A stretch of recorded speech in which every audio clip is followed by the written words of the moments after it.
Okay, this is a continuous theme that we have with Penola County, of people being charged with things soon after they've had some association with the Lauren Thompson case. So on the line we've got Hannah. How are you, honey? I'm great, thank you. How are you? Not bad, getting there. But so we do want to get this out there, and thank you for sharing this and letting everyone know what has happened on the weekend.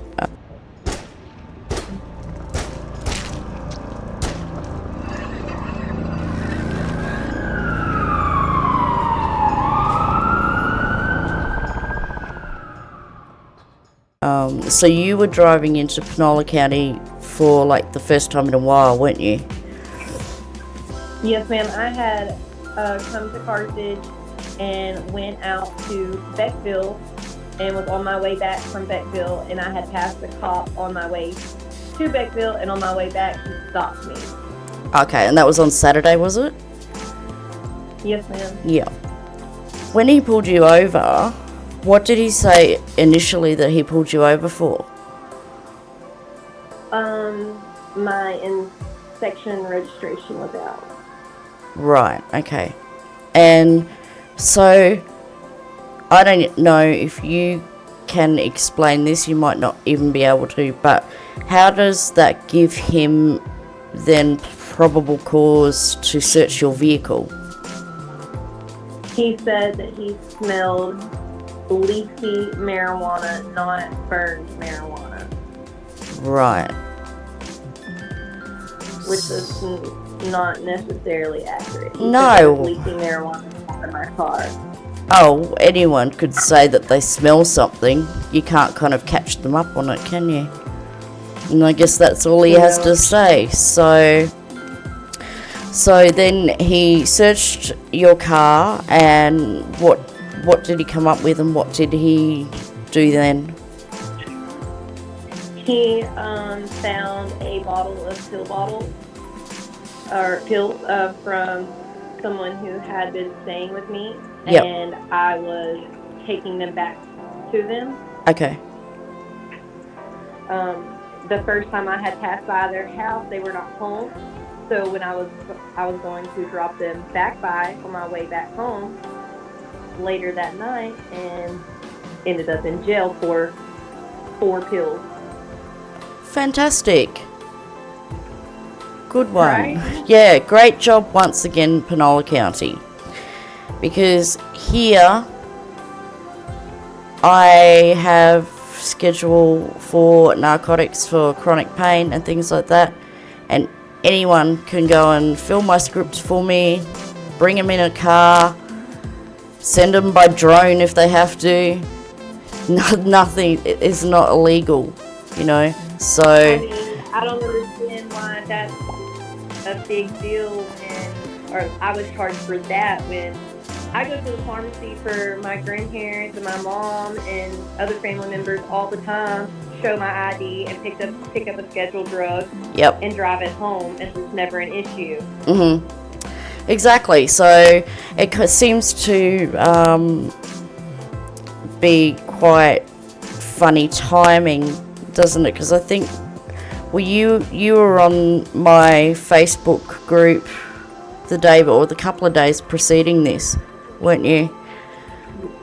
Yes, I was very active all of last week on your page as well as my page and a couple of other pages regarding Lauren and the case going on and the corruption in Penola County, and it's just very. And then the next day, yeah, isn't it? I go back to Carthage. Yes. And pull over for something very minor and arrested. Yeah. So these guys don't seem to realize that the more they do this, the stupider they look. But your record had been expunged, right?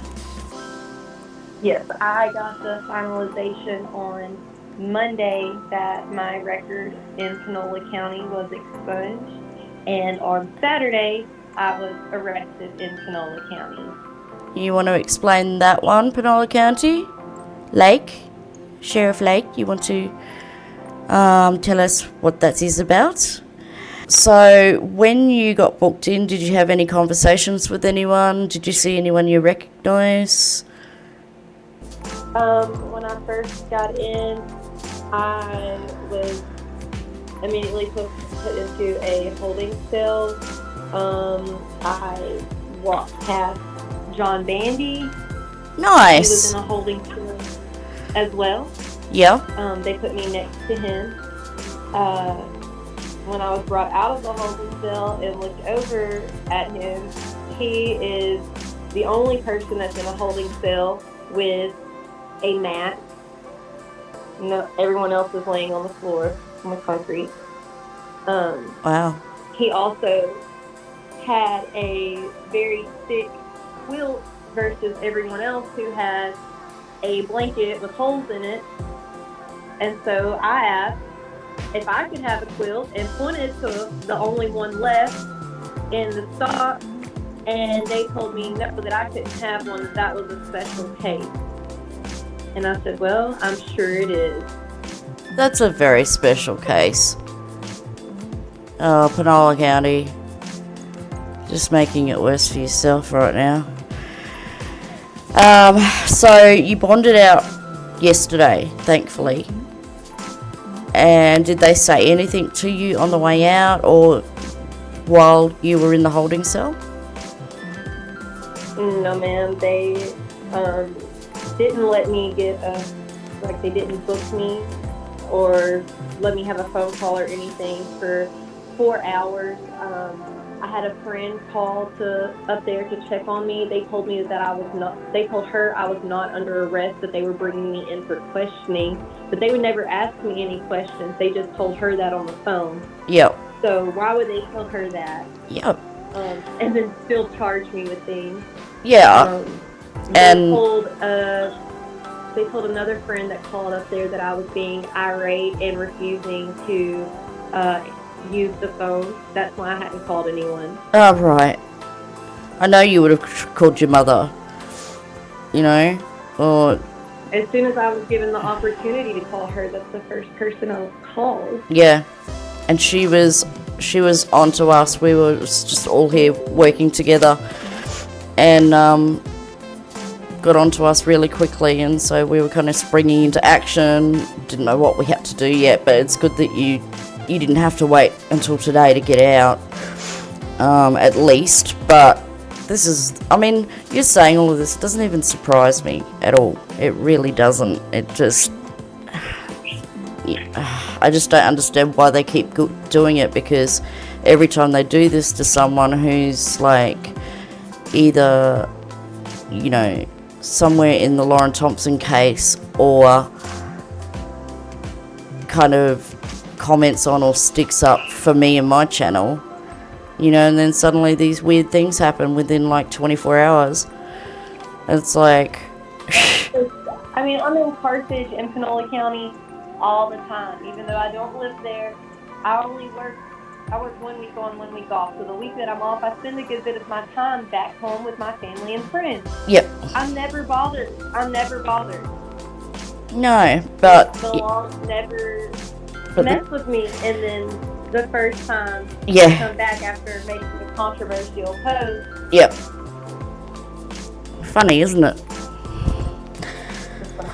Not ha-ha funny, but oh my god, I want to vomit funny. And this trooper McBride, when he pulled you over, were you aware of his history from 3 years ago about shooting an unarmed black man 7 times? When he first approached my vehicle, I thought that was him, but I wasn't sure. Because he just said, "My name's Officer McBride." But yes, I know of the story, and I know everything that he's done. His looks have changed a little since that incident. What I remember him looking like then. Yeah. But yes, that's not my first encounter with him. He's pulled me over before. Yeah. After that incident. Okay. So that must have been a little bit scary, being in the presence of this guy. Yes, and then when he immediately asked me to get out of the vehicle, and I did, and I was obviously nervous given the circumstances. Absolutely. And everything. I'm on a major highway. There's a bunch of vehicles passing us. I mean, there's a lot of factors in me being nervous, and he points out the fact that I'm nervous as if I'm being suspicious. Yeah. And I'm like, well, this is not just a routine traffic stop. You said you were pulling me over for inspection, and now I'm out of my vehicle. When really, I don't even know how you saw that my inspection was out when we were both in 70-mile-per-hour zones going opposite directions of each other. When we passed, how could you tell my inspection was out unless you turned around and got in behind me, following me, running my plate? Exactly. Okay, so I doubt this is going to be the last time that this happens to someone. But I'm really, really happy that you came and let us know what happened, because it really is important to get these things out there and say, hey, this is not acceptable. And we just need to make this clear that this is just a small part of the Lauren Thompson case. But yeah, at the same time, a totally different topic that we're dealing with. So thank you for coming in, Hannah, and I hope you have a better week than you had weekend. Oh, absolutely. Thank you. Okay, bye. Bye.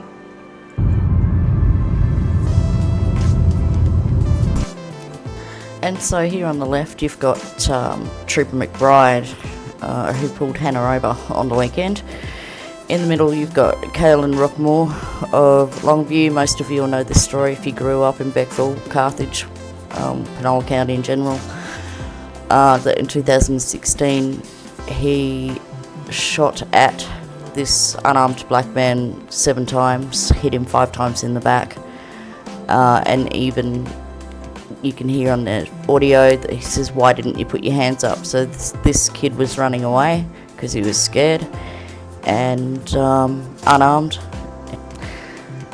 and this piece of shit trooper shot and killed him. Consequently, Penola County Grand Jury declined to indict McBride in the shooting, returning a no bill in early August. Penola County District Attorney Danny Buck's Davidson office said. Oh, we haven't mentioned Danny Buck much, but he tends to fall from the same tree as Lake and the rest. This is part of the footage from that night. You can find the full 57-minute dashcam footage online if you want to watch it all. It's a concern that there are guys like this in law enforcement pulling over young girls like Hannah. I certainly wouldn't be happy about it or tolerate it in my country. So I don't know how you guys do in your county. Down on foot. Stop! Hands up, dude! Stop! Stop! Police! Stop!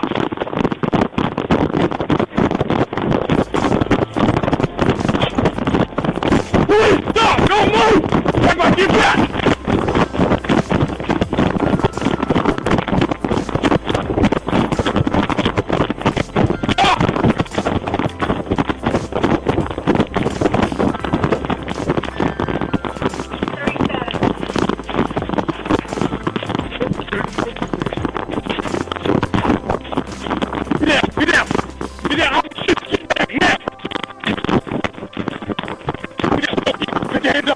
Put your hands up! Hands up! Get down! Get down!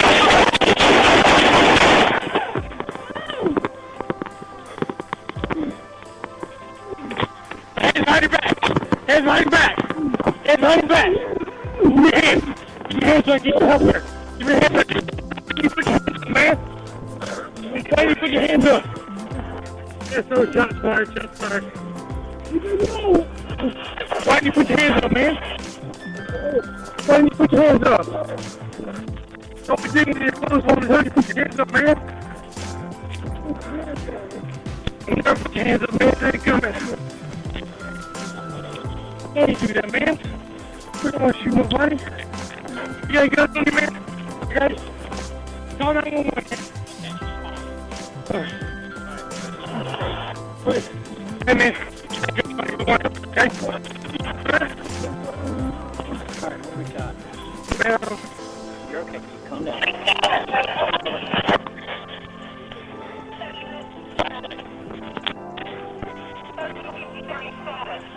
I got called in. You call. Alright, you call.